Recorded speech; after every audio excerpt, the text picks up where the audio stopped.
Ash, there's a star on XFM 104.9, 1:05. That means it must be well in. 5 minutes in to the Ricky Gervais show. With Steve Merchant. Yeah, he's here as well. Yep. Well, we've got some great tunes lined up, haven't we? We've got Eminem, we've got Coldplay, Oasis, we've got De La Soul, Chemical Brothers, Dr. Dre, Garbage, R.E.M., The Manics, we got Muse, we got Feeder, we got some classic I mean, you said all those names, Rick, but the chances of us actually playing all of those are quite slim. We might not get to them if we talk too much. And obviously we'll drop a couple of those to play our own tracks as well. Yeah. Well, they are our own tracks. Yeah. You know. Well. I'm not gonna get into that now. Right.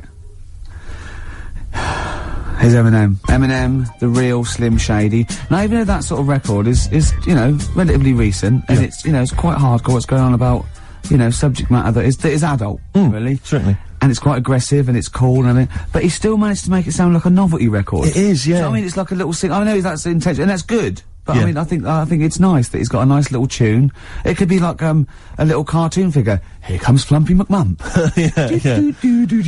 But the irony is, isn't there like a video you can get now, which is a cartoon Slim Shady, The Adventures of Slim Shady? Really? Because I know there was The Adventures of MC Hammer, the cartoon animated series, which sadly I never got to see. And New Kids on the Block, I think. The cartoon went a bit mad and started, you know, spending a lot of money. And You know, MC Hammer now apparently he's like, he tours on the kind of religious music scene. Does he? Yeah, he's gone sort of. Well, wasn't he always a preacher or something, or started in gospel or something? Was he? Yeah, I think so. Because he used to, yeah. I don't know, I mean, I just assumed he was off the streets. He used to keep a lot of Bibles in his big trousers. Yeah. So he could go around giving it to poor people. Yeah. Well, apart from the great music we've got lined up, Steve, we've got, obviously, our regular features. Sure. We've got, my classic film review. Always looking forward to That's that. already getting a little bit of, you know, attention. From who? Wow, just various people. Go on, name some. Well, can't name them, what, by name or just... Yeah. oh God, what's that one? Oh, Scorsese? Right. You wanted me to talk about Yeah. one of his films? Okay, good. Yeah. You gonna talk about one of his today? Yeah, no. No, what we've got lined up? Spielberg. Right. To do a Spielberg film. Okay.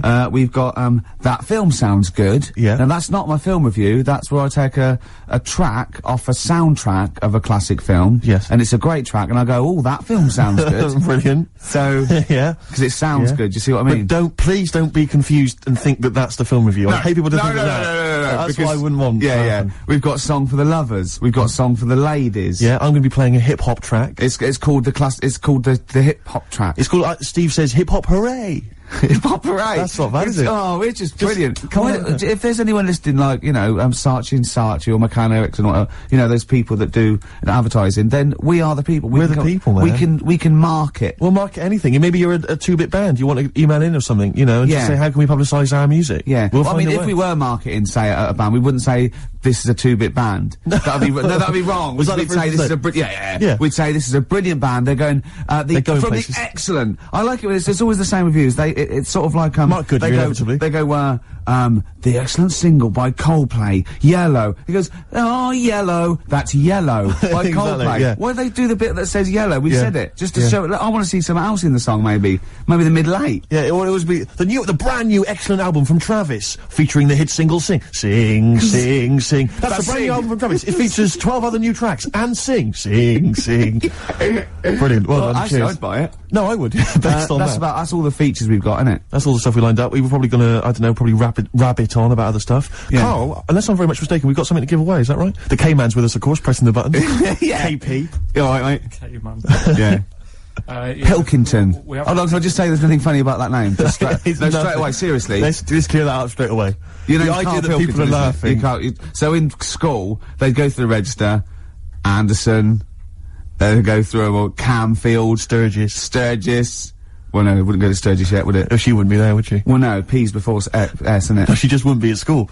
She's out Too busy in rehab. Pilkington. Okay, settle down. There's nothing funny about Pilkington. What's up with it? It's Pilkington. Pilkington. Yeah. Sounds a bit like Plonker. Yeah, or Pilchard. Yeah. So anyway, we've got tickets for I don't think anyone's ever mocked the name before. I think we're the first ones to do it. Oh, we're brilliant, we are. I don't think people up north figured that out, that it was a funny name. Well, it probably isn't up there, is it? Because they've all got names all like, called that, aren't like they? Ramsbottom, Yeah. Wilkinson, Pilkington. Piddle Trent Hyde. Oscar Piddle Trent Hyde, what are you doing? You're late. Anyway, Gervais. Well, alright, okay. Now, that's an exotic name. It's a That'll bit go French, to- it's a bit He pays your French. wages. Blimey, here he comes, having a go at the star of the show. Yeah. Blimey. Yeah. Do you want to play a record and get back to it? We got tickets to give away, that's what we're saying. Carl, what's the tickets? People want to know what the tickets are. After this record. Clever. Shinobi versus Dragon Ninja. That's what I like about sort of rock and roll. It just, you know, tells a story about everyday things you know about. Shinobi versus Dragon Ninja. Yeah, Was there any reference to Shinobi or the Dragon Ninja in the song? I wasn't listening. I wasn't really paying attention, but I'm assuming that some of that screaming was about Shinobi and the Dragon. I don't know who won. If anyone knows who won out of the Shinobi and the Dragon Ninja. Oh, maybe it's like a trilogy. Maybe they sort of get together in one. Then the second single, there's the fight, right? Like the mid thing in the film. Because I don't know about film structure because I do a film review. Yeah, sure. And then the final one is, you know, the two of them pairing up against maybe a larger villain. A Godzilla type. Maybe. That's interesting. I don't know. I mean, who knows? Okay, well, no, they do. Lost Prophets. If you're listening. I haven't written it yet. Are the Lost Prophets English? Are they British? What's the deal? Who are the Prophets? Pilks. Who's the Profs? Pilky. Yeah, I think they are, yeah. What was the answer? What was that? Are they English or American? I'd say they're American. Just have a guess? Why didn't you just say I don't know? Instead of trying to fool us. KP again, trying to deceive us. KP, you were going to tell us, Pilky, you were going to tell us, Pilchard, you were going to tell us what tickets are in away? But it worked for me, see, because when I was younger, I had a mobile disco. Brilliant, so did I. And, it was me and my mate Colin Makin.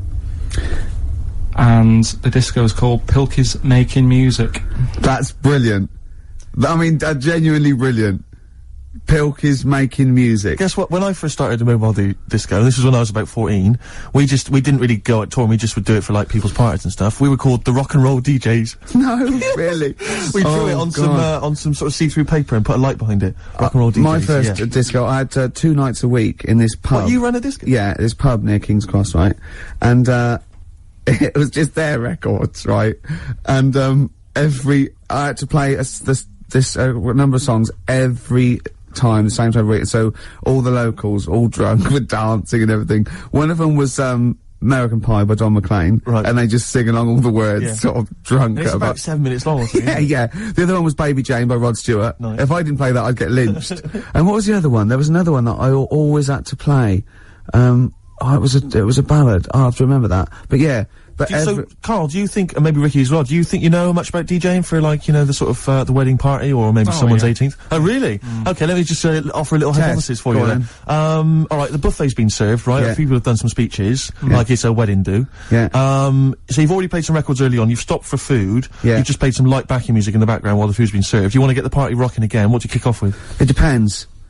It depends. I've already got it down to 2 or 3 records. Okay, I'd like to hear what they are. Well, I've got it down to, Earth, Wind and Fire. Right. That'd be great, you know, if there's, you know, depending on, or, you wanna go a bit more modern, I'd probably start off with sort of Will Smith. Well, careful, Rick, I've got to bear in mind, it is a wedding do, so there's people from age 8 to 80. You got cake for every market. Okay. Carl, what about you? See, this was back in '88, so... Yeah. Kylie. Yeah. Yeah. Can I tell you what the definitive track is? Go on. Oh, What a Night, Frankie Valli and the Four Seasons. Ding, ding, ding. People don't realise what it is exactly. It's straight away. Ding, ding, ding. Bow, down, down, down, down. I can't actually play it. But, Oh, What a Night. Late December back in 60s. That leads you straight into a 70s medley, and everyone's loving that. I'm thinking Bee Gees. There's going to probably be some kind of ABBA track, Dancing Queen, all going to storm. You're turning your noses up. I can tell you this, that we got bookings endlessly. People are going, you're amazing. I don't know how you do it. I wouldn't have got up. I would have sat there. Well, you might be, because you're one of those grouchy, you're one of those moody teenagers. Oh, I'm not going to dance to this. I'll tell you, the old ladies would have been up. The people with a decent bit of musical taste would be up. No, the first person to get up is a fat lady in a dress with bad ankles and a little kid who's got problems and he's in a little DJ. See, the problem with you two is you're not catering to the market. You're trying to be all sort of bohemian and kind of off, you know, teach people about music and stuff. There's no place for Kylie, not at a mobile disco. Far too avant-garde. Alright, kick it in. Grease Megamix. Play a record. Come On Eileen. Have you got Come On Eileen? Play that. What are you gonna play? Love Shack. Coldplay. Excellent. Yellow. Well, you'd never It's the excellent single by Coldplay. It's Yellow. Oh, Yellow. That's Yellow by Coldplay. That was the stunning new single from Coldplay, Yellow. All the way back to 1999. When was it? 2000? It was. No, 99. Was it? No, was it? About that. I didn't realise so many people were fans of the Lost Prophets. Everyone's been phoning in, emailing in, telling us they were from Cardiff. Yeah. Welsh band. Now, you're going to tell us what tickets you've got, Carl. What have we got to give away?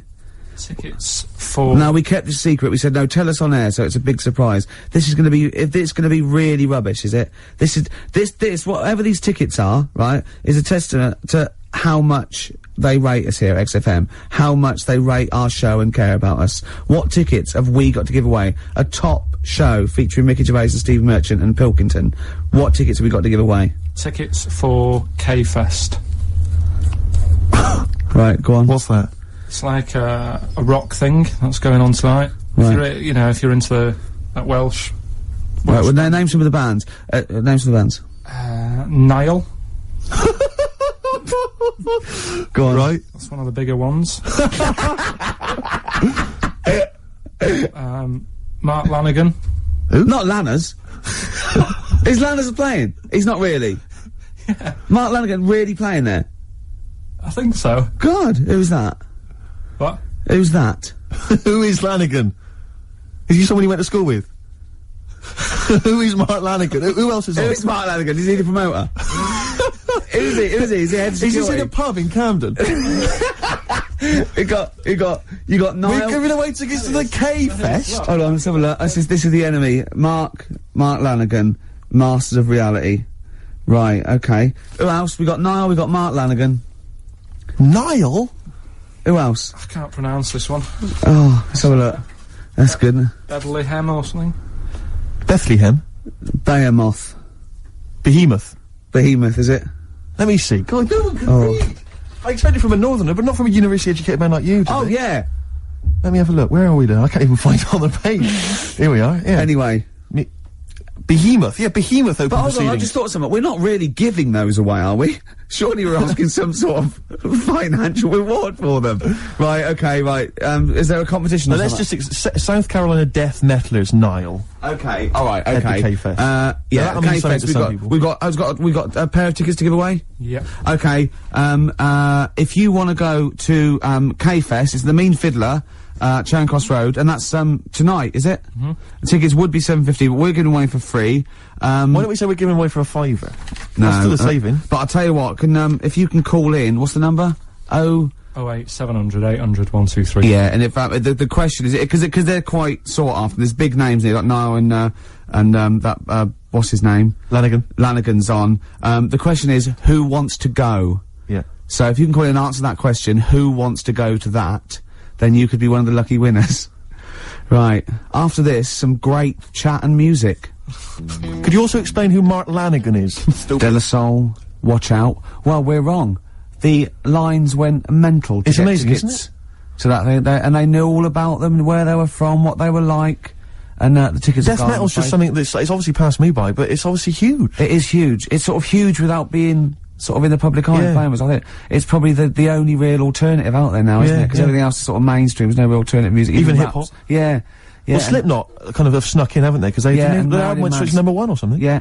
Yeah. Incredible. It still gets people saying, son of mine. Yeah, exactly. Yeah, well, you're probably not. You're probably a daughter or something. I can't remember. You can't, I can't really tell. People who phone up about the heavy metal, though, they always sound such nice people. Yeah. The women always sound attractive. You know, if you meet them, though, they're like 8 foot tall. I don't know huge that we suddenly sound like two old ladies on a bus. And you know what? I spoke to one of them rappers, and he was as nice as pie. Helped with the shopping and everything. I thought he was going to kill me. Yeah. Yeah. Well, I am 27 years old now, Rick. 28, according to Karl. Yeah. Talking of my birthday, you know, it was my birthday a couple of weeks back. Yeah. And we were talking about the stuff that my dad had given me as presents in the past.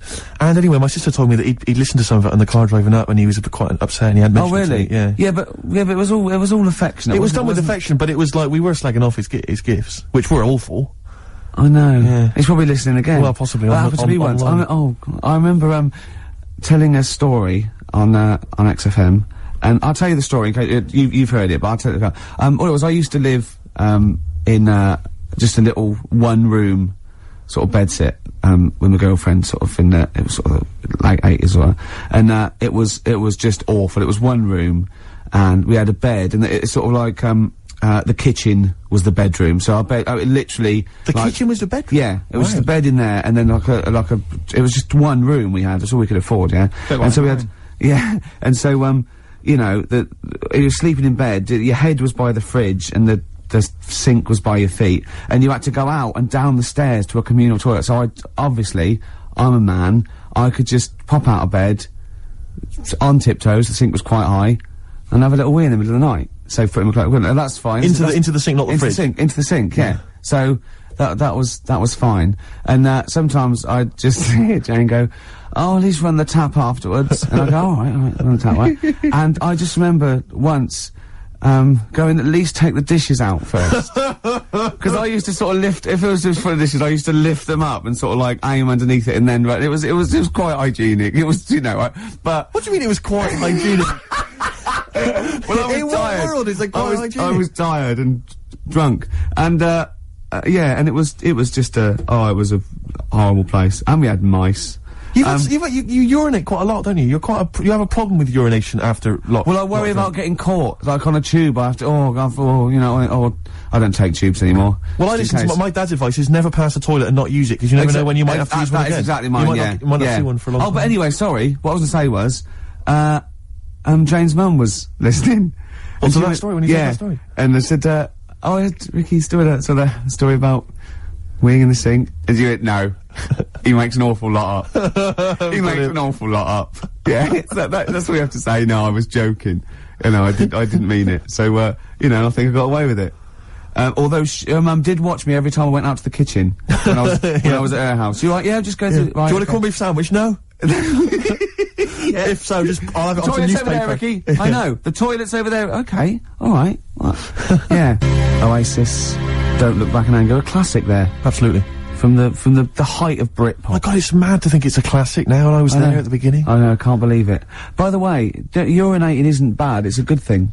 It's getting, you know... No, obviously it's good getting the... I'm not saying the urination's a bad thing, I wasn't damning the fact that you needed to urinate, it was the fact you were doing it in the sink. With dishes, you probably... Exactly. Yeah. Exactly. But, you know, see, the thing is, there are some societies where if you urinate on something, you sort of own that thing.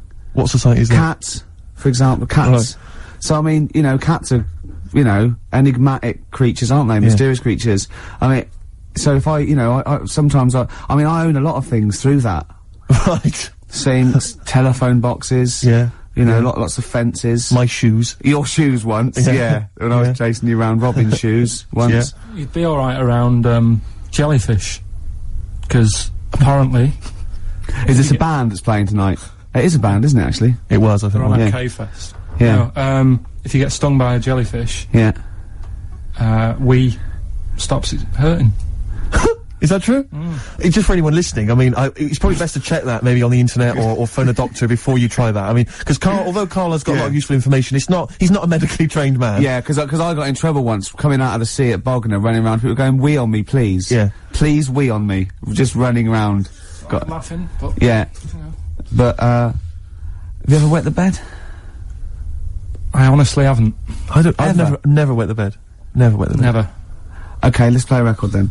Oh, we did a bit of, You've wet the bed, have you? Wow, not as such. Well, you may as well tell us. Well, yes then. Well, is there a story attached? Well, I remember once, right? God. Was this when you were a child? Sort of. How old? 26. Okay. And, oh, God. It's another story involving... Anyway, right, once... Just wasn't a sink handy. Oh, God. Come on, Gervais. Well, once... I went to, stay, went down to Brighton with, Jane for a party, her sister's party, and, we were staying at her parents' house, her parents were away, and, first of all, I got too drunk. I don't think I'd known her very long, might have been. And, I remember, it was a fancy dress party, and I didn't go as fancy dress, but I remember laying on the floor, trying to trip people over because I was so drunk. The sort of thing that's hilarious if you're drunk. Yeah, imagine Jane going, "No, that's my boyfriend, I'm so proud," to all her family. And then we got a cab, I got a cab journey home to her that I didn't remember, and apparently the cab driver going, "Is he alright?" Because I was going, "I'd be sick, I'd be sick," Jane. Yeah, he's fine. Then I laid on the bathroom floor, and Jane timed it, it was 45 minutes, me singing Right By Your Side by the Eurythmics. And then I went to bed, and apparently, I got up in the middle of the night, walked round the bed, and just thought the bed was a toilet. And Jane said, "Ricky!" I went, "What?" She went, "You're pissing on me." I went, "Well, you don't need to wake me up." And then just got back to bed. You urinated on the bed? Alright, yeah. Bit of hip-hop. Oh, man alive. Hip Hop Hooray! Hip Hop Hooray! Oh, it's the opportunity where Steve gets to play one of his classic hip hop tracks, something maybe you've not heard before, Rick. Can I just say, I actually slightly regret telling a story about me weeing. Yeah, well, it doesn't stop there. I'm sure there's more. I'm sure you've told me more in the past. All right, just go on with the hip hop track. This is from, I need to just introduce it briefly. It's from an artist called Mad Skills, who on this record claims that he has written loads of other people's songs, which I think is true. The only thing I would say is that the names of the artists he's supposedly written for have been bleeped out, but of course, because it's also a radio-friendly version, all the swearing's been bleeped out as well. So there's a lot of bleeping, but if you can piece it together from it, it will actually be quite a good song. Go on. I'm gonna actually... No, don't, you don't own it by urinating on it. Yeah, I am. No, you... Yeah. Put it away. Just a little dribble, that is mine now. That cost me over £5. Gorillas rock the house on XFM 104.9, 2 o'clock, halfway through already. Ricky Gervais show. With Steve Merchant. Yeah, telling really quite embarrassing things that I wish I hadn't now. It makes me look like some sort of mad old urinator. No, you just can't handle your drink. You can't handle your drink. No, I can. I just get rid of it in the usual way of excretion via the kidneys, down the urethra, out the end, down the sink. Sometimes a sink, sometimes a toilet, Carl. Sometimes a bed. Yes. Or your girlfriend. You know, it just, embarrassing things. I remember once, right? I used to love nature when I was about like 8, 9, 10. Yeah. I remember, going out, with, my sister and my brother and, their, girlfriend and boyfriend, like, to become their husband and wife.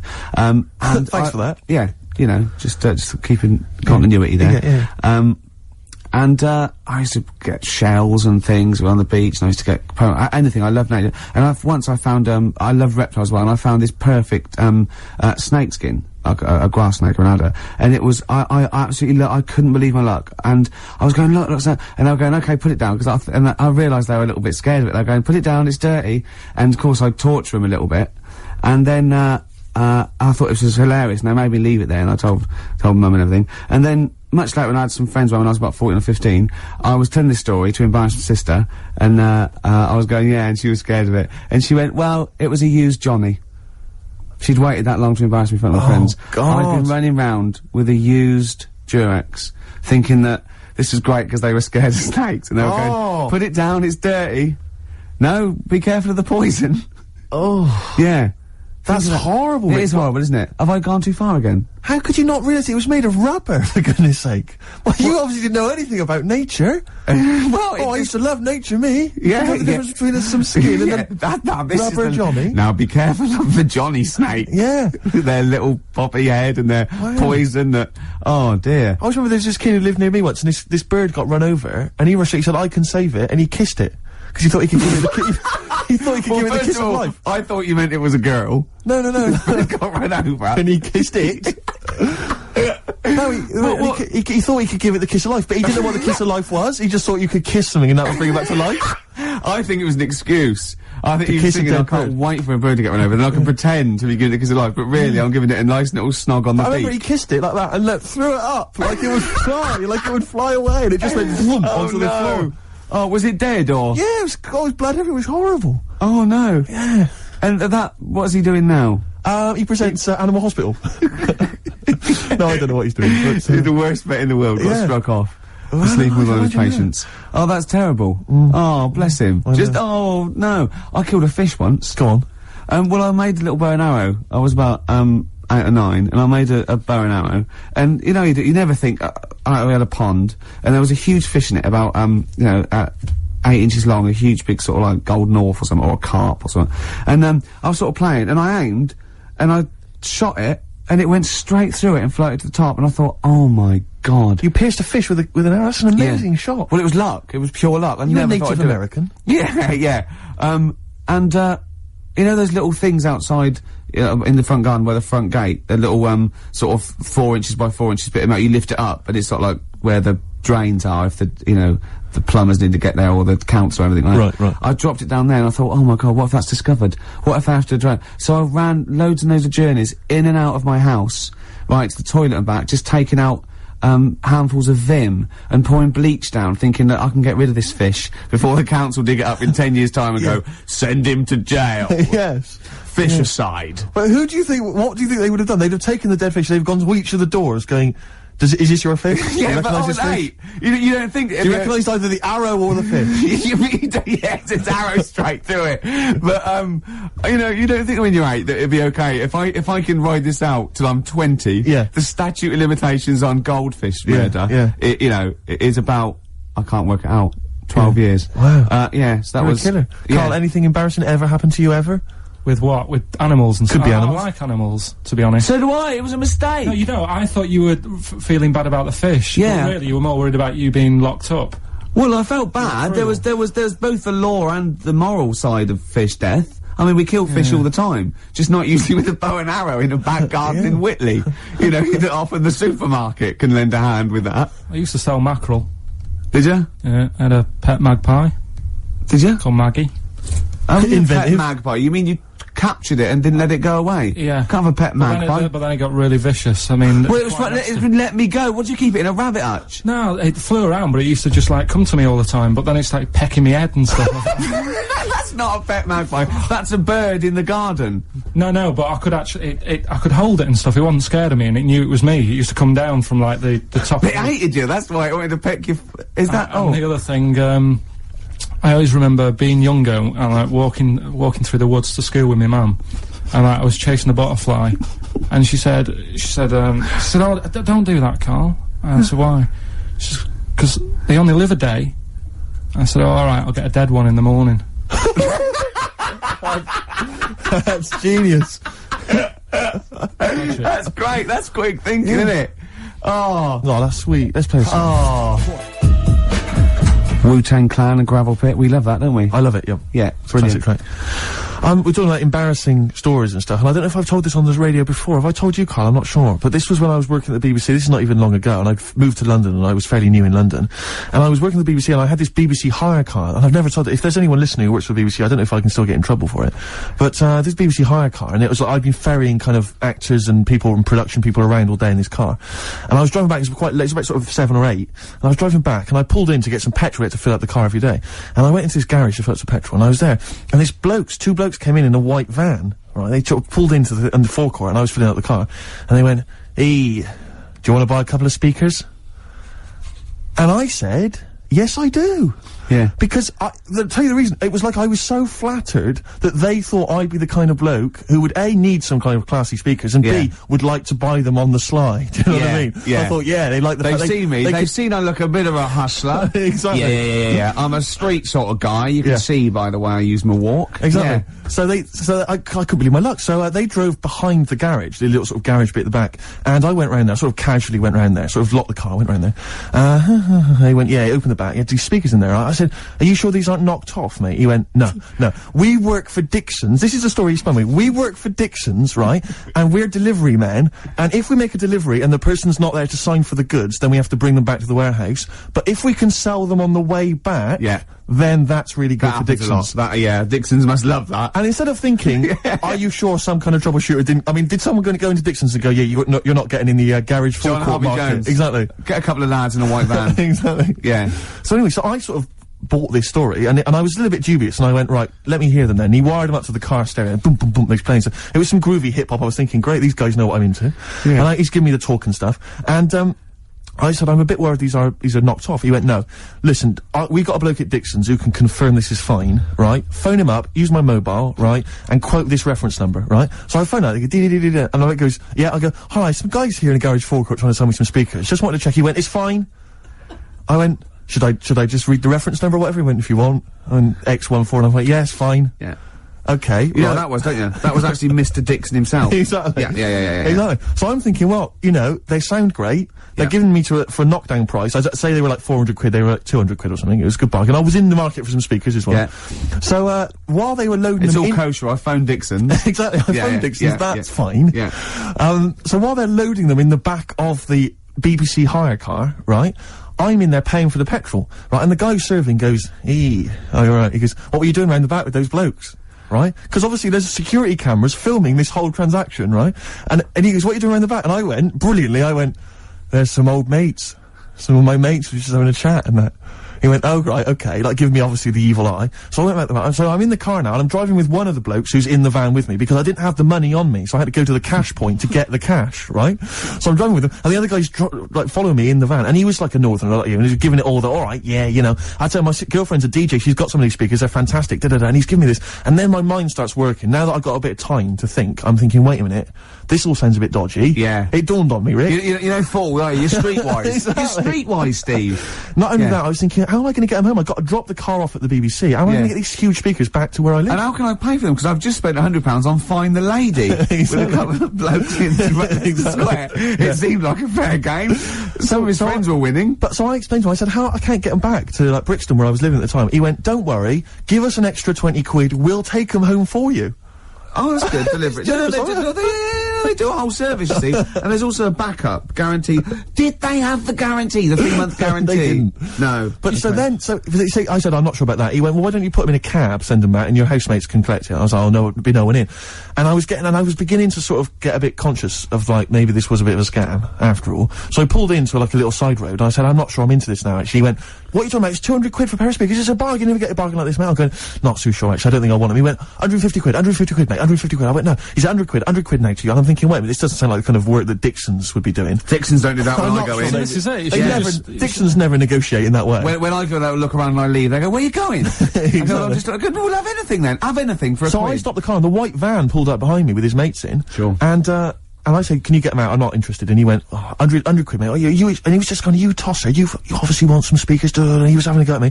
So I was carrying the speakers out and putting them back in the white van, and he was just shouting at me, he was going, 70 quid, mate. I said, 70 quid from 200? This is ludicrous. You realise that wasn't Dixon's policy then. Exactly. They don't usually shout you tosser as you leave the, leave the shop and walk down Camden High Street. They're not usually shouting you tosser. You should have took the offer of, like, the monthly payments they've got on at the moment. So eventually I put them in there, and I sort of knocked the deal on the head, and I got back in my car, and they were in theirs, and I just looked in the rearview mirror, and they were punching the dashboard, like, with aggression and venom, like we let that deal slip through our fingers. And I've never been so terrified in my life. I just sat there, and I was just thinking, oh my god, all I was thinking now is, what if I go back to the BBC, and they go, we've had a call from the police, the man at the garage, he saw you doing the dodgy deal. I love it. Well, what you do is, you put the hire car in a drain in your front garden, and then go in and out of the toilet, just pouring bleach down, or Ajax, and they never know. This is Song for the Lovers. Lovely song there, Song for the Lovers. Absolutely. Neil Young, Man Needs a Maid off the Harvest album. What a beautiful song that is. Beautiful strings and everything. Well, you've got a Song for the Ladies coming up. Song for the Ladies later on as well. That has set, you know, the standard there. Well, absolutely, yeah. Were you gonna do a film review as well later? Have you still got that? Well, I could do a film review now, because it's quite a big... I thought you needed to prepare, but No, it's quite a big film, and I've seen it, and it is, you know, it's a great film, so I hope I can do it justice, because it's a very... Okay, this week... What film is it gonna be? It's gonna be Schindler's List. Okay, and are you gonna do a jingle for us? Ricky's film review. Okay. This is a film by Steven Spielberg. Yes. And because it's in olden times, it's all black and white and that, except a coat that's red. I don't know what happened there. Anyway, it's about a bloke who's called Schindler, and because there were so many people he wanted to save, he had to make a list to get organised. And he tried to save as many as he could. And you know, he made him sort of not make the bullets properly on purpose, because he, you know, in the end, they gave him a ring. It's the same bloke who made E.T. Okay. Your review of Schindler's List. Yeah. And, as ever, a mark out of 10, please. 9, it was brilliant. You really enjoyed it? Yeah. Okay. Did the fact that it was 3 hours long bother you? No. No? Quite like that? Okay. Watch some of it on fast forward. Okay. Carl, have you seen Schindler's List? No, I'm surprised they managed to get all that in 3 hours. Amazing, isn't it? Would that encourage you to see the film? Definitely. Yeah. Okay, what would you give it a mark out of 10? 9. You'd give it 9 as well? Okay, I'll tell you, that red coat effect thing you're going on about, that's sold it. You like that idea? Yeah. Well, that was just a mistake, apparently. Apparently, yeah. Probably just couldn't get all the colour out of it. As I said before, if you've got a film that you'd like to have reviewed by Ricky Gervais, then email us, ricky.gervais@xfm.co.uk. and I'm sure he can, or even not just like, the people, but what about the ones who make the films? Like, you know, the ones that actually make the film, what are they called? Hollywood? Yes. If they want me to do one for that coming out to sort of give it a little bit of a boost. Yeah. You saw me give away the tickets, that was selling. Yeah. So, you know, we can sell your product, and we make it look like it's all editorial, but really, if there's a little bit of money involved, I can probably give it a 9 out of 10 instead of 4 or something. Rick, would you do that without having seen the film? Yeah. That's fine, because they wouldn't they could just tell you what was coming up, and then if they said this, give us a good review and here's 20 quid. Yeah. If they go, there's no money in it, I'll probably give it a bad review. Let's just try that. Rick, can I just try that now? Because I mean, a lot of people listening won't be necessarily convinced. Lord of the Rings. Let's imagine I've paid you now to review the forthcoming film Lord of the Rings. What do you make of it? This is a brilliant film. Yep. And even though it's all about wizards and that, and there's people in caves called gonads, with beards, probably Robbie Coltrane's in it, because he's in the other one at the moment. And it's all swords and stuff, and there's some magic, but it is actually the Lord of the Rings, not just like, you know, just one of them. He's the Lord of it, and he's excellent in it.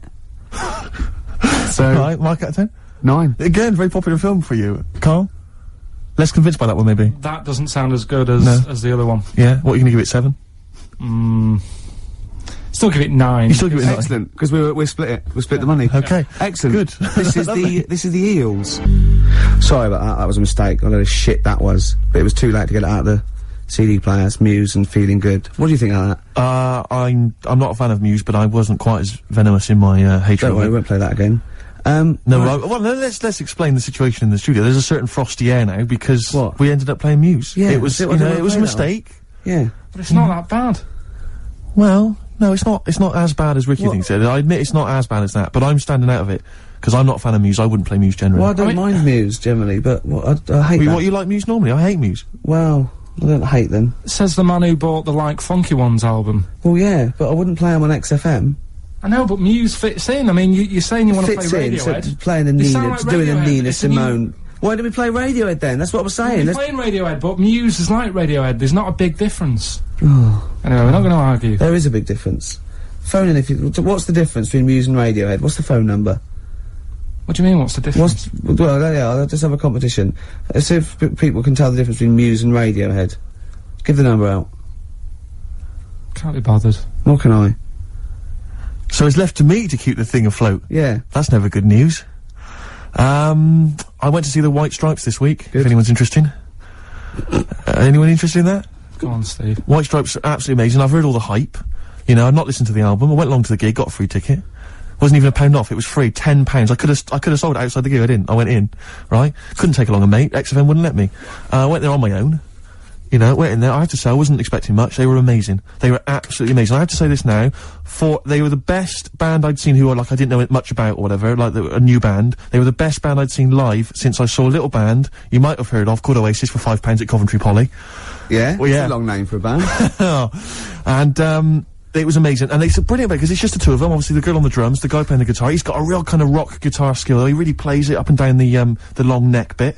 I mean, I know all about the music and the terminology. Yeah. He was amazing. Yeah. Sometimes he plays like kind of steel with that steel pedal thing on his, not steel pedal, the finger thing, the kind of thimble thing that some guitarists wear. I believe it's called a guitar thimble. I believe is the name for it. And he plays that like old bluesman would play. He plays that sometimes. Old bluesman. Sometimes he's got like a little electric keyboard thing, or piano, as I believe some people call it. See, this isn't a review, this is listing the instruments. Alright, there's not many to get through with. There's some drums and a guitar. What colour microphones were they? I'm glad you asked. Were they SM58s? Anyway, the point is this. Go on. With just those few simple instruments, they had this huge sound, a big rocky sound, quality, kind of bluesy punk with a little bit of an edge into it. It was amazing. I have to say, I was a huge fan. And so I thought we could play a bit of White Stripes, you know, to sort of commemorate that excellent gig. I saw a band once, right? There was a drummer, had all the drums, big one at the bottom, 2 of the diddle-drums once, cymbals, they were all mic'd up with different microphones, coming down the loudy speaks. I was at the back, it was still, wow, I can hear everything on that. Electrical, really, and a guitar, and a bass. Can I do a gig review every week, like you do your film review? No, good, yeah. Well, you just did. Well, I'm about as well informed about music as you are about films. Anyway, tell me how do you choose the playlist? Feeder, Just Today. Now, because we're running out of time, because of that Muse shit we had to play, I think I'll say that's my feature. That PlayStation game sounds good. Right. Because that's the main music of the PlayStation 2 game, Gran Turismo. Right. So I could incorporate that. Brilliant.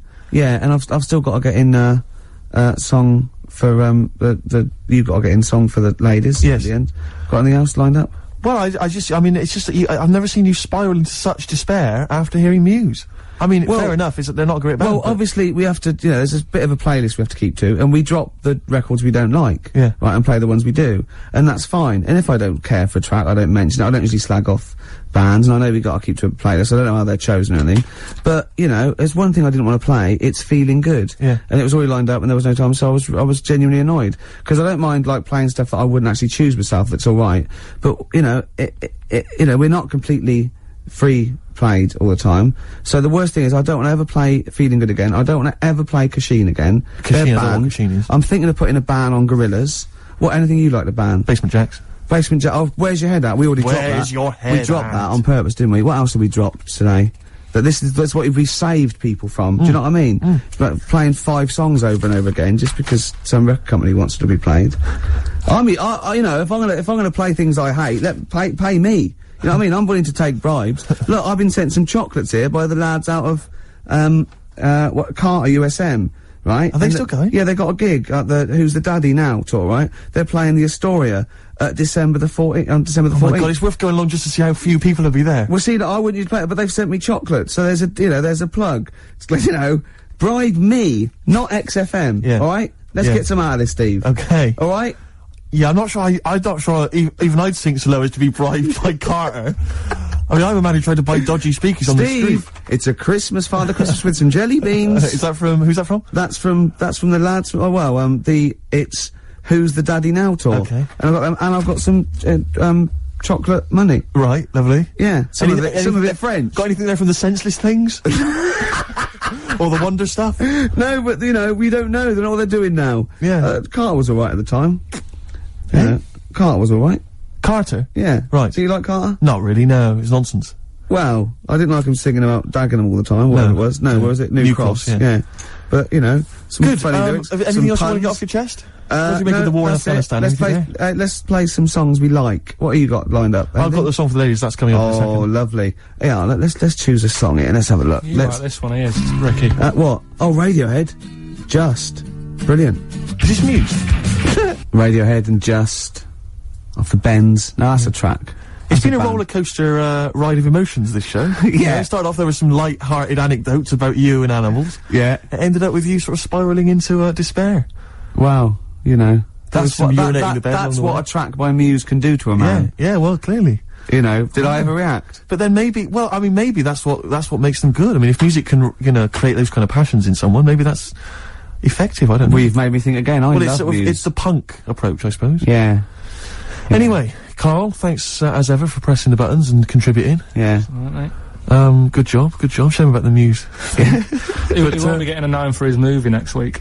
Won't be getting I think you guys should kiss and make up and maybe naked. Oh, well, that's not Carl's fault. Go and kiss him. No, I'm not going to kiss him. But go and please kiss him. I'm not going to kiss him. Go and touch him. I'm going to touch Go him. and touch him. Should we both go and touch him? Yes. Why don't we play a song for the ladies?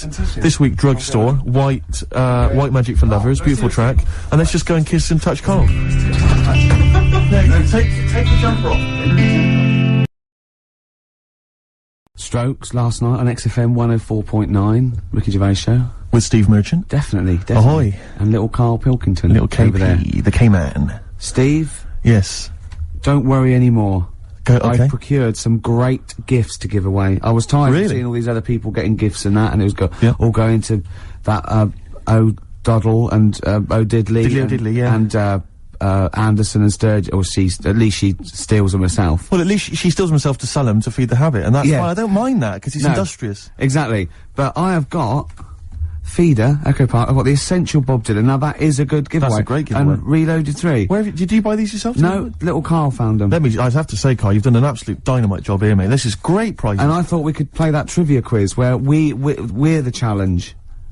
If they get someone to catch us out, maybe, or a question. Like You've confused me slightly. Explain again. Well, we could play a little trivia quiz, couldn't we? Right. And then we could sell the fish. Use the words that you need to complete the sentence, and Rick. Then, we could do this. What's the quiz? I don't know. You've not thought this through? No. Coldplay and Yellow. You've got to keep talking, Rick. We're on the radio. I got bored. Did you? XFM 104.9. Yeah, with Steve Merchant. What I was saying was... Yes. We could have a little trivia quiz, right? This is how it works. Their phone in, yeah? Right? And they'll pitch a question to us two, right? We won't know it. They'll tell Karl, and Karl write down the answer, yeah? Or on his email, right? And then it might be something like, who was the, first woman MP? And write down the answer, and they go, okay, Steve Ricky was the first one MP. We'll write it down. You know, I mean, you'll write down something like the Queen. Yeah. And I'll write down Britney Spears.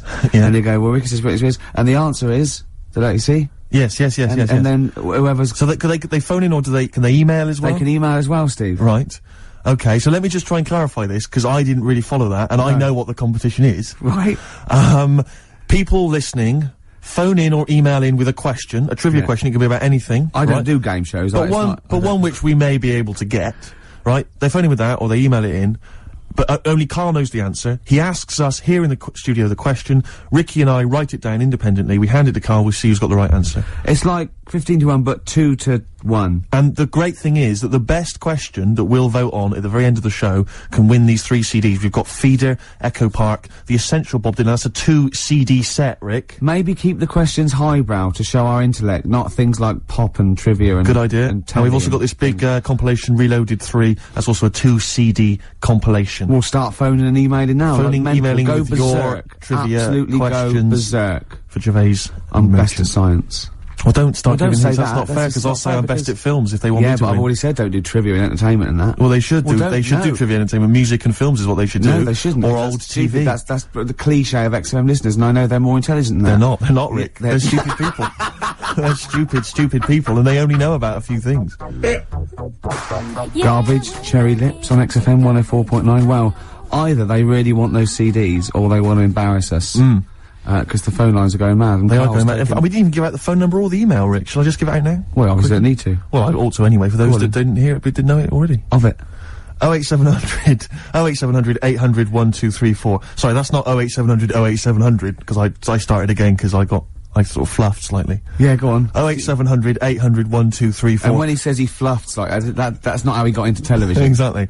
Ricky.gervais@xfm.co.uk if you want to email the question, and only Karl can see the screen, so there's no cheating.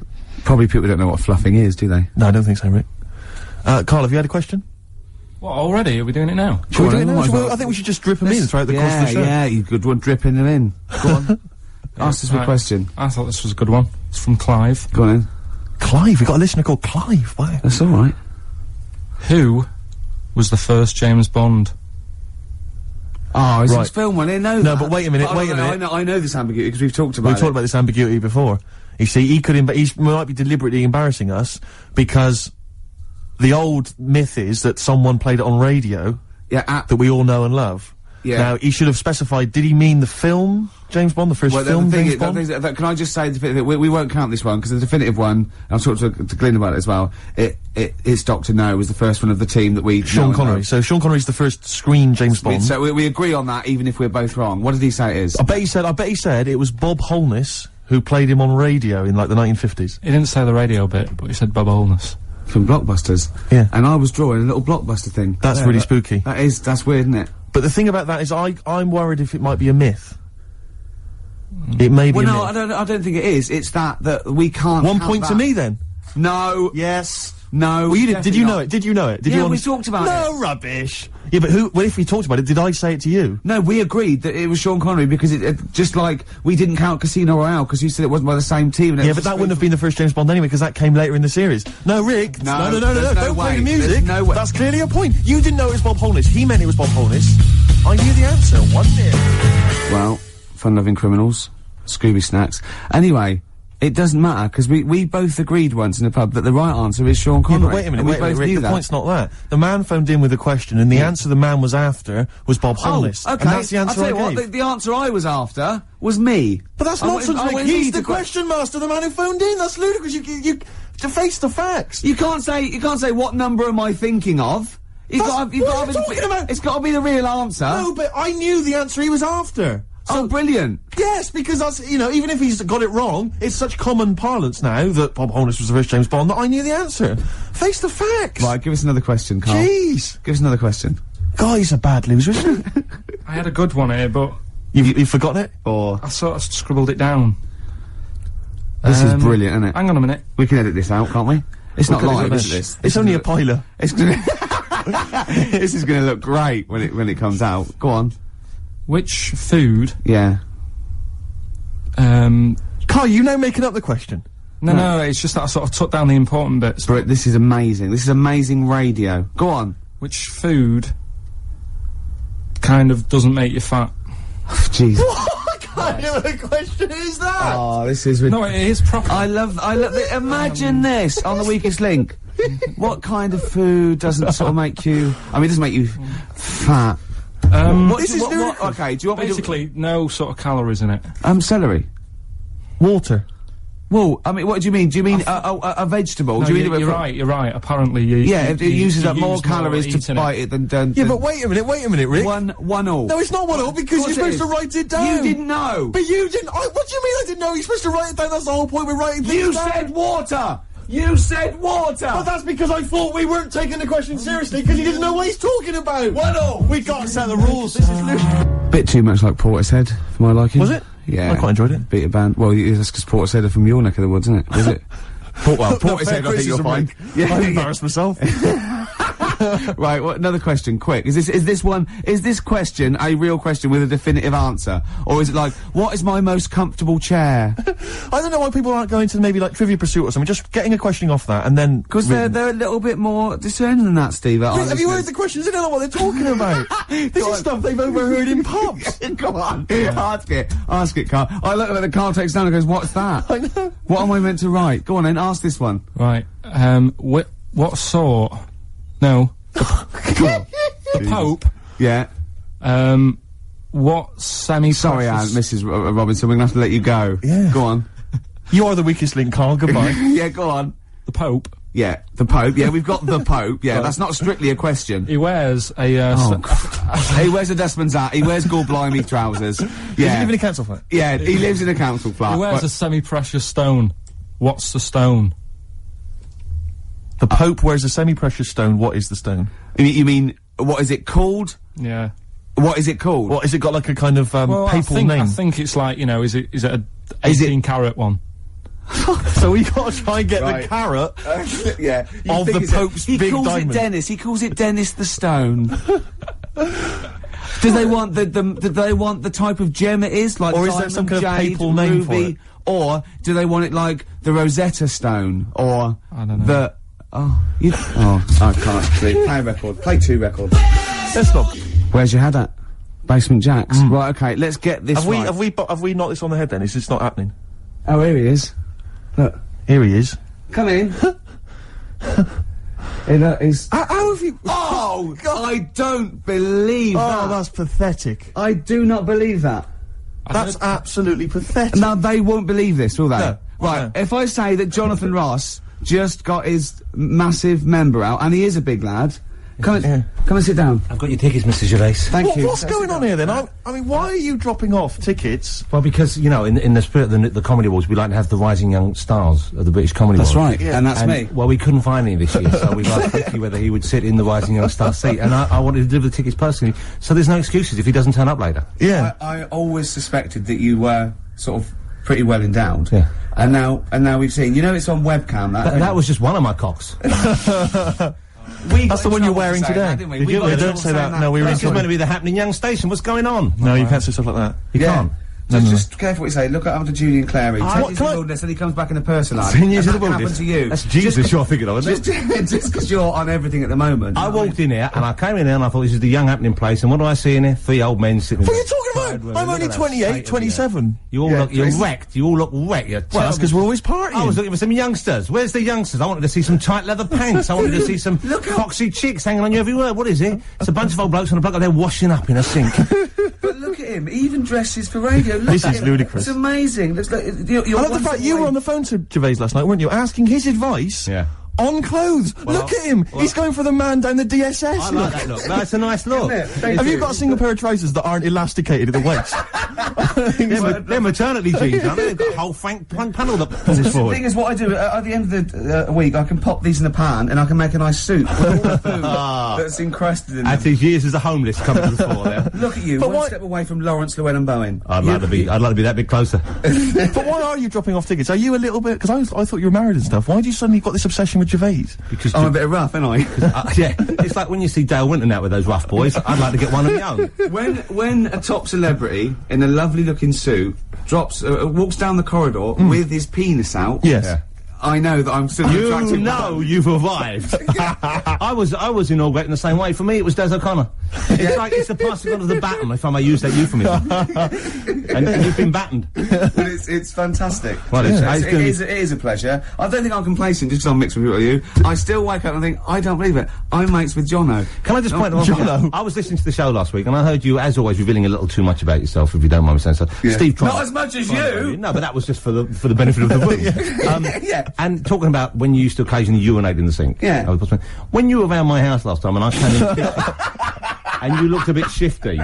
No, please reassure me. It was more ownership. I was like, I went to my territory and then other people that come in that go, has Gervais been round here? It's like just marking my territory. Because my coffee the next morning had a hazelnut tang to it that I don't remember putting in. Can I just say something? Because I mean, I used to, you know, mention to you, Gervais, when we first started getting involved in the business. Yeah. I used to say, if there was one celebrity I'd like to be friends with, it's Jonathan Ross. Yeah. Lo and behold, Ricky's befriended Jonathan Ross. I'm nowhere to be seen. But Not invited round. Ricky told me that I could be his friend, providing I never extended the arm of friendship. Right. To you. Yeah, if you ever... I thought it's Matt. He tries to keep everyone else down he works with, from The Office, all the other shows. He tries to keep them down. I didn't even want you to come in. I wanted to Yeah. meet you on the steps. Yeah. I didn't even want to tell you you were around. But you called. He went, who's that? And he saw your name come up and he went, well, can I meet him? Well, you're coming tonight, aren't you? This isn't Radio 2, by the way. These links are way too long. This is snappy radio. We have to play out... Yeah. You might The be kids have lost fast, interest. But the kids want to hear Coldplay, Catatonia, You know what I like? How about some more of that instantly forgettable hip-hop you play each week?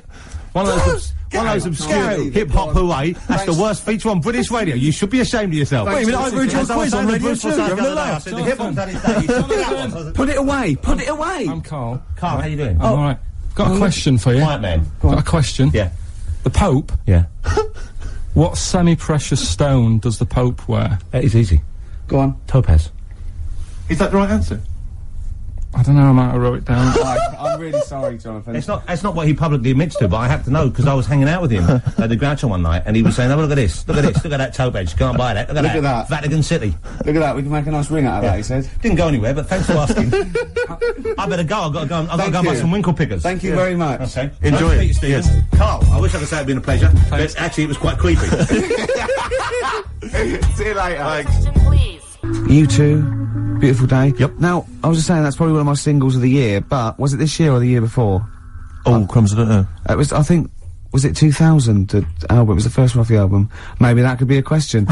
No, we need the answer, don't we? We don't know the answer. No, it's good. Well, I just ask, Jonathan Ross just came in there to drop off some tickets for the Comedy Award show that he's hosting later this evening. Yeah. Interesting, of course, a man who's 40 and still thinks it's funny to get his penis out. It is, though. I love that. Because it's like, when's that novelty gonna wear off? 74, 75, when it's just too horrible to show in public, I imagine. But so he dropped off some tickets for you. Yeah. Was asking you fashion advice last night. Yeah. He came after a 3-hour radio show he's just done on Radio 2. Good show, by the way, worth tuning in to. He came straight around here, dropped some tickets off for you. He's now got to go and rehearse that show. A lovely man. I was out with you last night. Yeah. Went into this pub, like, kind of, that we've been to a few times before. Went in there, and this guy came in and said, "Your usual table, Ricky?" Your usual table. Can I just ask you 2 questions, Godfather? One is, have we won a prize tonight? I don't know. We genuinely don't know. Can you have someone iced for me? It's ludicrous. What have you suddenly got over all these people that they're doing all this with? When have you suddenly become the daddy? Well, I came from nowhere, and you know, I've got Polaroids of the head of all the stations. Yeah, exactly. Because what I'm worried about is that, like, when we're wrapped up in our winter coats, you're walking on there in your little sort of, you know, little black overcoat, and I must look like your hood. Do you know what I mean? Like your goon that walks with you. Twice as tall. Very much like Edward G. Robinson. Exactly, yeah. You are with the pug face, obviously. Yeah, well, don't go on about it. Sorry, that's a bit hard. Alright, no, I don't know, you just we've not, even Jonathan Ross couldn't save this show. No. It's the only A celebrity I know. Yeah, I'm all out of ideas. I thought we'd have a trivia game. That's rubbish, because he can't read. All right. Yeah, and that's, what is it? So are we knocking the trivia game on? Yeah. Let's have one final question. What's the answer? I don't know. I don't know. For the Pope one. I don't know. We couldn't even figure out the question, Carl. What's the stone? What's the stone? Hang on a minute. Just entertain yourselves at home while Carl looks for the question. Amthurst. Amethyst. Amethyst. Yeah. Anne Thirst. No, she was the first woman MP, I think, you'll find. Amthurst. Ruby or Diamondo. So have you got maybe a final question? That's still one on it. Okay, do a decider and then we knock this on the head. Yeah. Go on then. What? Who? Have you not been practicing in all these? We've had ads, we've had music. Oh, where? What? Rick, I don't think we should call ITV later. With this. Maybe he was talking about Jonathan's inquiry about sartorial elegance tonight. What? Yeah. Maybe he's just like summed up that conversation in What's just the most expensive pub in London? Ricky won't know because he never pays. Hang on, wait a minute. What does that mean? What does that mean? What mean to buy? I'll buy the pub. How much is that? It's £1 million, sir. If you go in, according to the Time Out Guide 2001, if you went in there and bought a big round, it's a day pub. It's an expensive pub. Imagine this on Millionaire. Imagine that question on Mastermind. I know your specialised subject, how much things are and whether they make you fat when you eat them. Then it's in London. Is this like some guy went in the pub last night and thought, this is a bit pricey? This is the most expensive pub I've ever been in. I'm going to expose them on Ricky and Steve's show. Does it mean, like, maybe is it a pub or a club, maybe, where you've got to be a member? No, it's a pub. I'll narrow it down, it's in Covent Garden. Punch and Judy. That's it. Has he got it right? Yeah. Well, I have to hand it to you, well done. Yeah. So. Brilliant. So who was that question from? Because maybe they should get these 3 CDs. Let's give them that. Who is it, Carl? There's no way of verifying that. That's probably libelous. They've probably made the Time Out Guide. Okay. All right. Carl, who was it? What are you moaning for? You got it right. Yeah, I won. Yeah. Carl, I won. Carl, who was it that won? Well, listen, they know, so they've won. Yeah. Right. This is genius radio. This is brilliant. I tell you what's letting us down? Him. I know. KP the P-Man. When he was just doing the press buttons and it was cool. Now we let him on the air because we thought it was funny. We quite like him. He's digging a grave for us. Right, listen, this is a new feature I've introduced called Songs I'd Like to Play on the radio. And, oh, this is falling apart. And a friend of mine sent me a little CD of, little treats and stuff. And one of them is this track. It's, called Monkey Man. It's from the Rolling Stones. Play it, Carl. It's an absolute gem. XFM 104.9. What was that again, Steve? Rolling Stones and a track called Monkey Man. That's from a, double CD. Not available in the shops. My friend Dave G made a compilation for me. Birded it onto CD using modern technology. That's one of the tracks on there. What's his name? Dave Greenwood. Obviously breaking several, copyright laws there. I would not encourage anyone to make copies of anything for anyone. It's breaking the law. His name again if the police are listening? Dave Greenwood lives in Nottingham. I can give details. How dare he do that for you? It sickens me, Rick. He's making you receive, stolen goods. Yeah. And there's various artists on there who've barely got a penny, who are losing money hand over fist. The Rolling Stones, for instance. Yeah. The and Doors. XFM have done that as well, played it off, and that's terrible. Now we've implicated those as well. XFM are culpable, so is Dave G. Thankfully not us, Rick. No. We're just middlemen caught up in it. You know what I mean? Yeah. Mr. Biggs behind it. There's always Mr. Biggs. Just pawns in his game.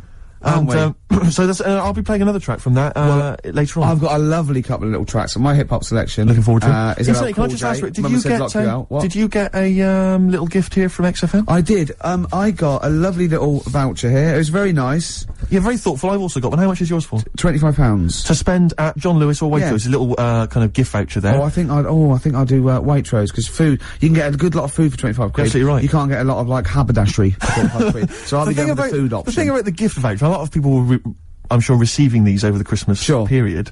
The thing about the gift voucher is it's like here's £25, but I've limited where you can spend it. It's like they don't want to give money because that's go. Say this is like money, but not as versatile. Exactly. You can't spend it in as many places. But it's the thing is that surely the thing about a gift is, you don't want people to know how much it was. Unless you're letting them make buck their ideas up for next year. Yeah. Like, you know what I mean? If an aunt gives you, like, a single, like a step single, and you've given her 25 quid at the body shop, you're saying, you know how much that single costs. Exactly. So do I. I'm not going to say, right? Yeah. Let's make up the difference next year, Sally, aren't we? You know what I mean? Let's spend 50 quid on me next year.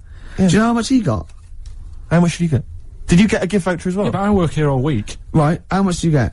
150. 150 quid? Yeah. What, in gift vouchers? Yeah. To spend at the same places? I'd have to say, though, I mean, it's not a very inventive gift, is it? It's Whoever a came up lovely with thought, it. It's a lovely thought. It's wonderful to have £25 that I can only spend in 2 places I never go in. But, no, I'm not looking at gift horse in the mouth. Any I'm not ungrateful, anyway. looking at gift horse in the mouth. It is a treat. He spoke to Jonathan Ross like he was a normal person. From someone whose dad buys him a spade for Christmas, I thought you'd be grateful.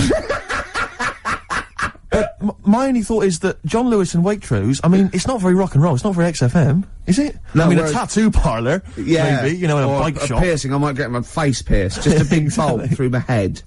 But I mean, they're a little bit, aren't they a little bit like The Man? Aren't they a little bit mainstream? Yeah. Eh? What would Billy say about this? Oh, play a record, and don't make it a square record. Something on an indie label or something, or something that hasn't been even recorded. Yeah, that can't even become available ever. Yeah, I don't know what instruments they're playing. Oh, not the guitar. Sum 41. In Too Deep. Alright, Steve? It's been a long time. Eh? Hasn't it? What has? That seemed a long time, all that music we Yes, played. no, you're absolutely right. Yeah. It's annoying, actually, that Karl never went to the email, because the questions have been sent in there. Good questions, and they've all been, sort of neatly spat out with the correct answer. For instance, I might have asked you this, if I was the quizmaster, Rick. How many noses do slugs have? Oh, I think it's 4. It is 4? Yeah. Point to you there. Let me just see if I can find another one. Who, according to the current issue of Viz, is a cycloptic pop temptress? Oh, don't know. Is it a pun on her having one eye and sounding like... Cycloptic is the clue. There's only one pop temptress. Oh, it's, Gabrielle. Of course. Yeah. 2 points. Mine are better, he didn't get them. These are rubbish. Have you never watched a quiz show? Because I can understand the question. They're rubbish, I suppose, aren't they? That gives me a chance to know what the answer is required. Go on. Let me see if I can find another one for you. No, you're never gonna get that one, that's too hard. Oh no, that just teases you more, doesn't it? What's the name of... Well, that's boring, that one. Sorry. It's beginning to fall apart again now. Here we are. What's the proper name for Big Ben? Is it St. Stephen's Tower? You know, it absolutely is. That's 3 out of 3. That's fantastic. Yeah, because the bell, named after something like Benjamin so-and-so works in it, St. Stephen's Tower, and that's the big bell. It's actually, in a weird way, I didn't know any of those. So it's actually quite good that we did kind of balls it up with Karl, because otherwise there'd have been egg on my face. Yeah, but I still won. I just won less. Oh, did you? Yeah, you did win. Yeah. I've already forgotten. I already wiped that out of my memory. Yeah, but hey, Steve, it's not me that's the real winner. It's Neil, who asked that question about pubs. And he's got those 3 CDs. Just tell him what they are again. Just Feeder, Echo Park, a compilation called Reloaded 3, lots of great stuff on there, and the Essential Bob Dylan 2 CD. Have you called him and told him? No, not yet. This is such a shambles, isn't it? Because what if he goes out or something? Actually, if he's listening, can he give us a call? That is so lazy. Can't we call him like Tarrant would? I would have had his number. You've not got his number? I forgot. Oh, this is unbelievable. I said get the numbers, Karl! I wanted to go for the Pope one. Karl, do you actually work here in the week? Or, like, did you just, you know, like in a film when they knock someone on the head, put on the spacesuit and go to the moon? Is it like Secret of My Success with Michael J. Fox? You actually work in the post room, but Saturdays there's no one around that recognises you. So you pretend that you're a producer? Yeah. Because you don't seem to know any of the rules. Because I reckon that name's made up. When did I say a producer? When did I say I was? Karl Pilkington is a name that you'd come up with on the spot. No, he doesn't work. No, he's not a producer. He says he works in sound. He works That's what in he says. sound. Yeah. Well, I'll tell you what. Work with this. This is my song for the lovers. It's a beautiful track. I've played it before. I'll play it again. It's one of my favourite tracks of all time. It's Bob Dylan. If You See Her, Say Hello. Here's a little bit of trivia for her. This is the last song I ever played on the old XFM before they came in and said, "Okay, you can go now." That's incredible. Isn't it? Bringing tears to my eyes. Lovely. Well, the greatest singer-songwriter of all time. Beautiful. With one of his best songs there. Absolutely. Bob Dylan, If You See Her, Say Hello. She might be in Tangiers. I mean, he's having a go. I mean, if you're gonna go to Tangiers on the off chance to try and find her, I wouldn't bother. Yeah. You know. But I mean, you know, he's certainly if you're gonna be there, then he's desperate. He's desperate. He's going, well, she might be in Tangiers. Have you checked upstairs? She's definitely not upstairs. Just have a look. Well, anyway, that was Song for the Lovers. But because I'm so excited about having such great prizes to give away for the first time, some albums that Karl found, we've got the lucky winner on the line. Hi, Neil, you there? Yeah, I'm here, Ricky. Hi, you're a winner with XFM. Fantastic. Yeah. Do you like Feeder? They're a good group, aren't they?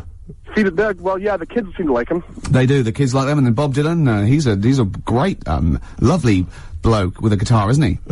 You're working hard, aren't you? I'm fed up with this, mate. Really. Honestly, I just don't know what else to do. I come in every week. I try and do Yeah. You have to write a new series of The Office. That's what you have to do. I'm trying, but I've got voiceover work now, so there's more money in that, you know. You're everywhere. Yeah. Woolies advert. Yeah. Ooh, sorry, I shouldn't mention that shit on the radio. No, it's alright. So, Neil, Steve Merchant here. Will you be looking forward to receiving these albums? You've got Feeder, Echo Park, Bob Dylan album, the best of, and a compilation. You looking forward to them? Oh, absolutely. You know, I mean, it's going to really lift my Christmas haul. I'm not going to get to go home this year, so that's going to make up for it, I'm sure. Neil, what of those three, which one will you be putting on first?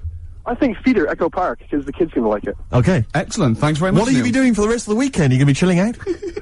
I'm chilling, man. I'm freezing. I'm playing golf right now. That's madness. It's very cold out here.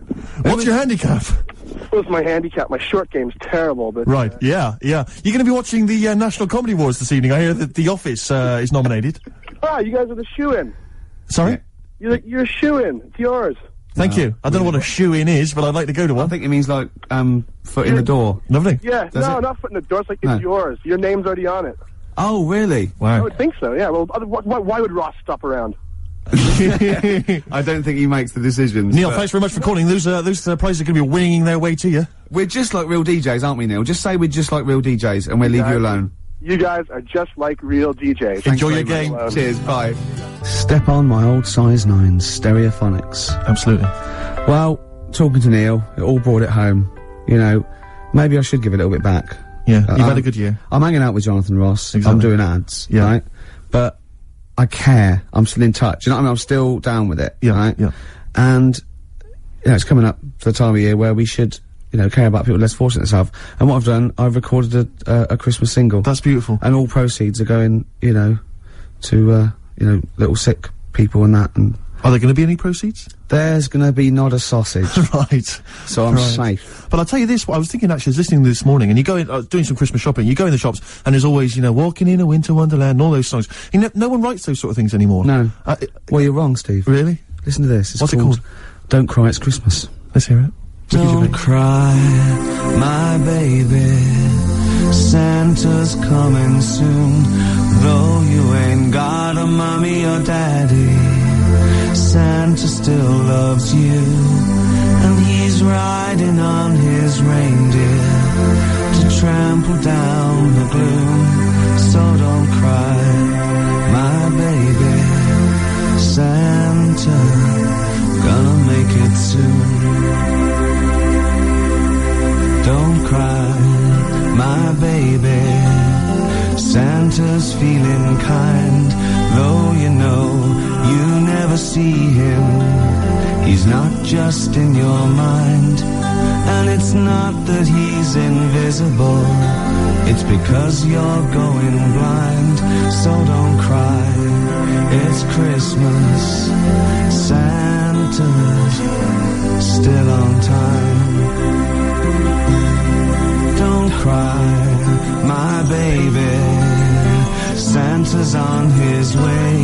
You know he's got 6 billion children, and he's only got one day. You've got slightly less than that. If I were you, I'd pray. So don't cry, it's Christmas. You're nearly 10, it's a little gay.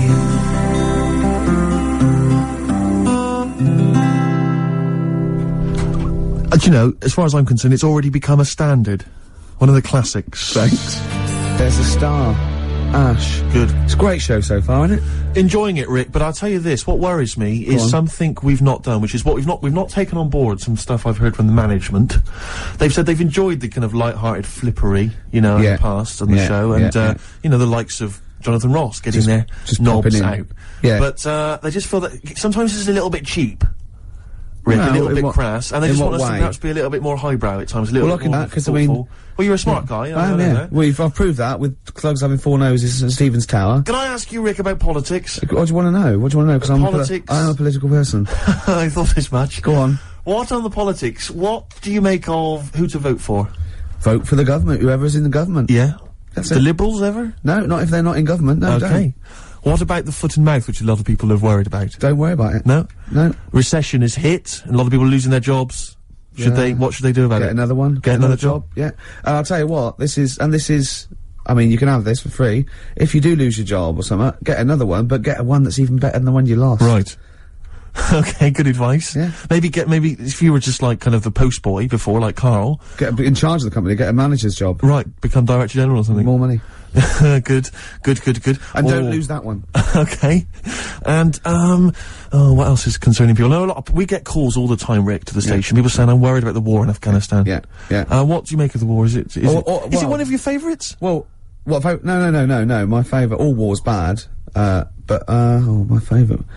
I'm putting you on the spot here. What is your favourite? Is it really? Yeah. Is it? The Falklands War? It was a range war. What does that mean? Do you know what that means, Karl? Yeah, I remember that.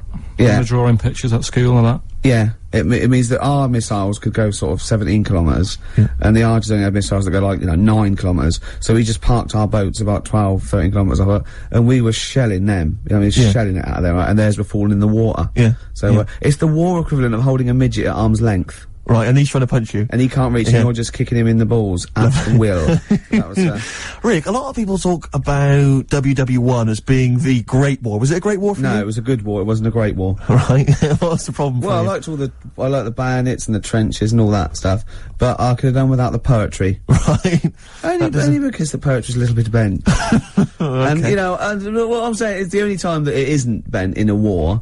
But, there's beautiful, but there's one now I remember, it goes, we are the dead, once we lived, felt dawn on our face, but now we lie in Flanders fields.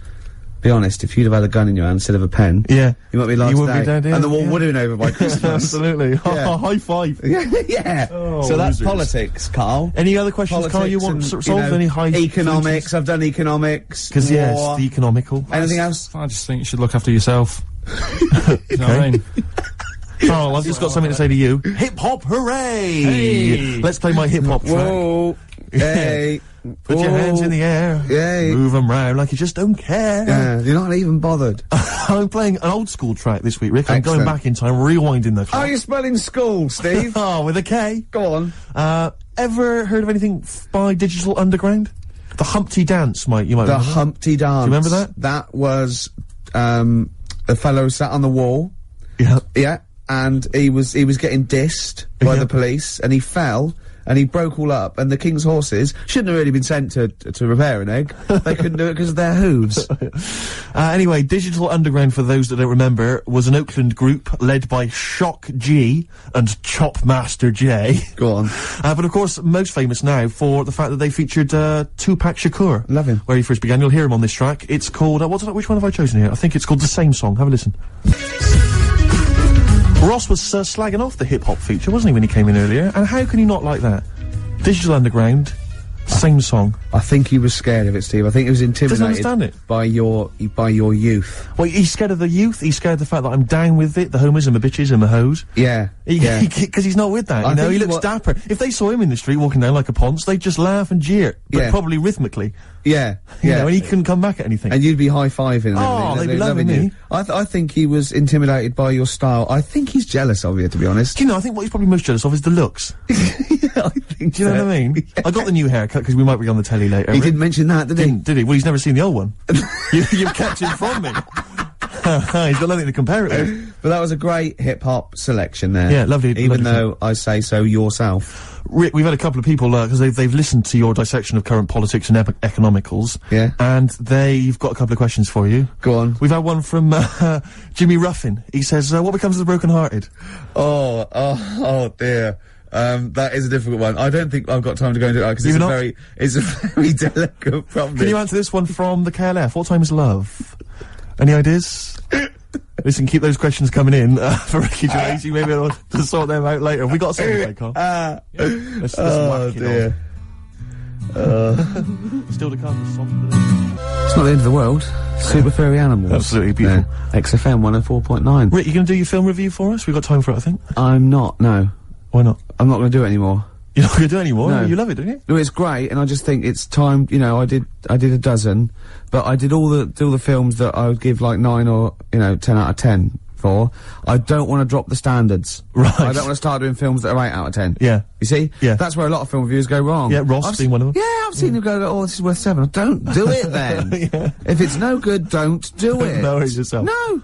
Sure. So no more film reviews? No. Oh. Until a great film comes out. Sure, okay. Like Braveheart 2 or something. Yeah. Which would be, well, 9 now. Quite an eventful. Yeah. I'd have thought. Yeah. So 9 for that. In well, advance. Rick, it's almost the end of the show, and still got time for the song for the ladies. I can't wait. Carl won't be here next week. Well, where's going? Where are you heading, Carl?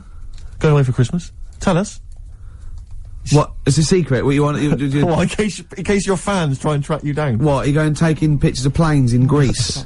What? Political? Rob your house. Satirical, Steve. Satirical. Where are you going? What are you doing? I'll tell you what. If I was caught in a foreign country and the government got, I said, no, it's okay, they were train spotting or plane spotting, I go, no, I am a spy. Exactly. No, I am a spy. No, it's alright, you were train spotting. I wasn't spying, please. I saw you at the Doctor Who convention as well. No, probably an assassin or something, yeah. I'm probably an assassin. Carl, where are you going, mate? Tell us, come on, we haven't got time. To say when... What's it here? What? People rob your house if... Yeah, we didn't say tell us your address, tell us where you leave the key, and then tell us you're going on holiday. We said where you going on holiday. Barbados. Oh, yeah? Ooh, showing off. Yeah. Boasting.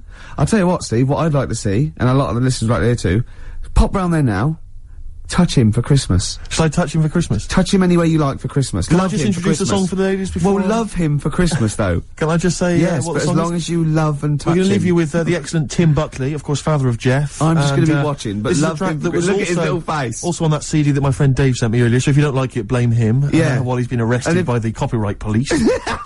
And it's called Buzzin' Fly. Let me touch you, Carl. Don't, Steve. Go on. Man for Christmas. I'm not coming back. Kissing a man. Licking. A man for Christmas. Look, I'm in touch with your feminine side of town. I can put you in touch with your feminine side and my feminine I'm liking side. it. So I can't look, I'm busy. Okay. Look, I'm busy. Oh, good.